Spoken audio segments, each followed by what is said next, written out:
Name was Raghavendra Rao. He was generally known as Maladi Halli Swami. When I was very young, when I was a little boy, he used to come to my grandfather's place. My grandfather was one of the patrons for him.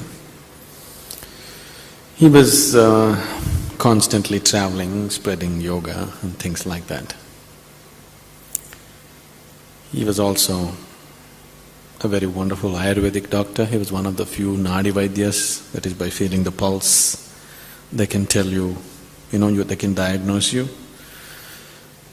By feeling your pulse, he would not only tell you what disease you have today, what disease you will get in the next 10-15 years. He will predict right now and teach you the remedial methods or remedial practices that you could do. When I first met him, he was about 81, 82 years of age. And I was just 9 or 10 years of age. I was made that way at that time. I could just climb anything. One of my favorite sport used to be is to… in homes, in villages where my grandfather lived, there are wells in the backyard which is just 6 feet, 7 feet diameter, goes 120, 130 feet, water will be somewhere 60, 70 feet below. So one of the favorite sport is to jump into this. If you make one mistake, you will hit the rock and that will be the end of you. So jumping into it and again climbing back, holding this thing. And this 81-year-old man could do better than me. None of the kids could climb like me. But I found this 81-year-old man would climb faster than me. So that is what I wanted to know, how? And he said, you come and do yoga with me. So that is the thing that set me off initially to go to him and learn simple practices of yoga. He was physically quite an incredible man. Later when I went there after a few years, I had already put in about 5-6 years of gymnasium and I was all muscle. He was by then probably 84, 85 years of age. There were other boys who were much stronger than me. If we entered the wrestling ring with him, we always entered 3 against him. 3 of us against a 85-year-old man, all of us are young and fit. We put in a lot of work on the gymnasium. But within seconds, he would have all 3 of us pinned down. Never once we lasted a minute with him. He lived physically quite an incredible life. He was one yogi who was not afraid of money. If you go into his ashram, everywhere the signboards are, if you want to give me anything, give me money.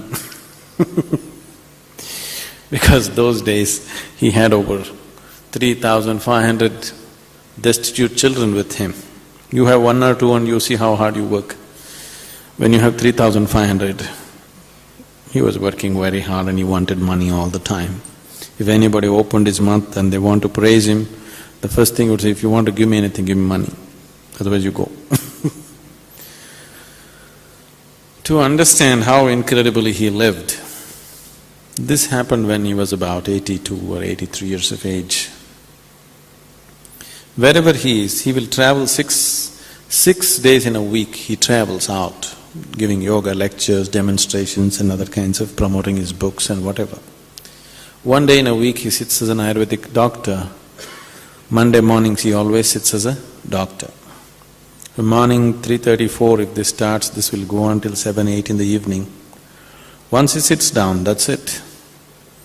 The volunteers who comes to help him come in shifts, but he himself, once he sits down, morning 3:34, that's it, till evening, just goes on. To every patient that comes, he has a joke to tell them. It's not like a doctor-patient thing at all, it's like a festival. So one Sunday night it happened that he was in a railway station about 70 kilometers from the ashram. There's another railway station about 2 kilometers from the ashram. An hour and a quarter ride on the train. Those who were, George Fernandez days, when he was the union person, anytime they would strike work. So, railway struck work. Suddenly all trains were cancelled. So there was no other means of transport. Late night, he went there with 2 companions in the railway station. His commitment to his work was such, it doesn't matter what, he has to fulfill it.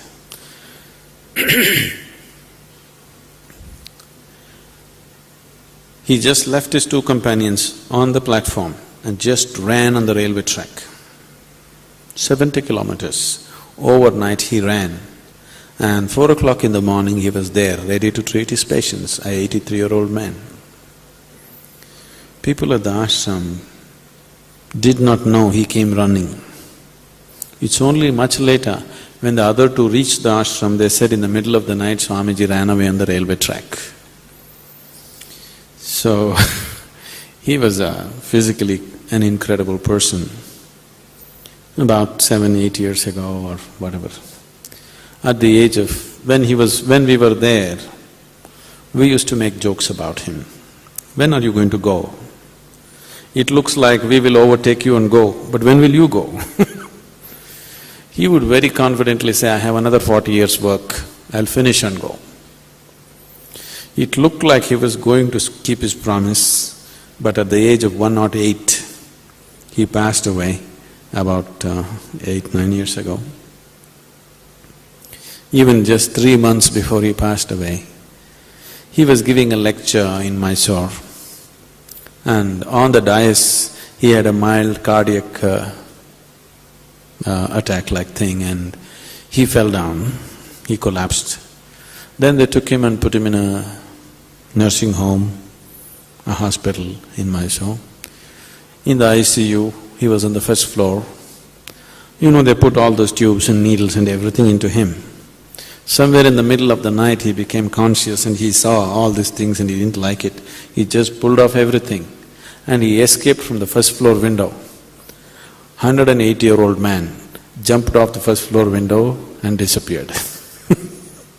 3 months later, he died.